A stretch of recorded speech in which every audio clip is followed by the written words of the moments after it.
So, New York Governor Andrew Cuomo is weak. He's been weakened by all the sex harassment stories. So, the ideologues in the state are bending him to their will. Cuomo just announced that the state will distribute up to $15,600 to, quote, undocumented immigrants who lost work during the pandemic.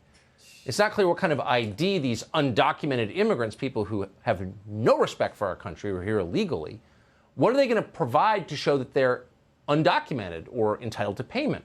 What is clear is that all this is going to cost New York more than $2 billion. The question is, who's going to live there, actually, after all this kind of nonsense? Colin Schmitt thinks about that. He's a state assemblyman in New York and a candidate for Congress.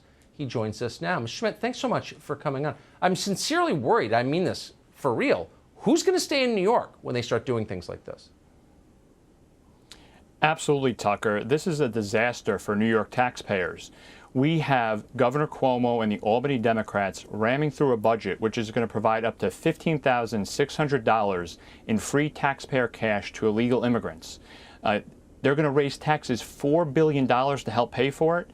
And Tucker, the kicker on top of it, this budget also gives the governor's appointed budget staffer, just the staffer, unilateral power to reduce local police department state funding by up to 50% if he does not, they do not comply with the governor's new policing mandates.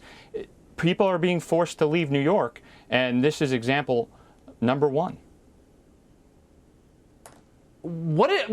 How, in just really quick, what's the thinking here? That, illegal immigrants, illegal aliens have suffered more than citizens? Like, why in the world would U.S. taxpayers owe someone breaking our laws $15,000?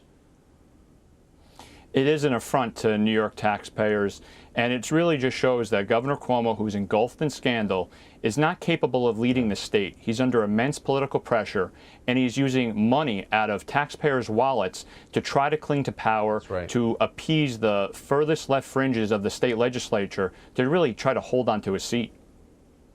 They did the exact same thing to Governor Blackface Klanrobes in Virginia. He didn't resign, and then the lunatics just descended on him like jackals and made him their marionette. They do it to Joe Biden. Are you going to stay in New York? I'm staying in New York. I'm fighting for my home state. We should always be the Empire State. Cuomo and the radical left have turned us into the Exodus state, but I'm going to stay and fight, and I'm going to be introducing in the coming days a bill to repeal this free taxpayer cash for illegal immigrants fund. It's completely unacceptable, especially in this pandemic when so many of our taxpayers are suffering or out of work or having trouble meeting ends meet, paying their mortgage, putting food on the table. I mean, this just shows you how backwards the priorities are. It is. It is. We'll see you in Florida.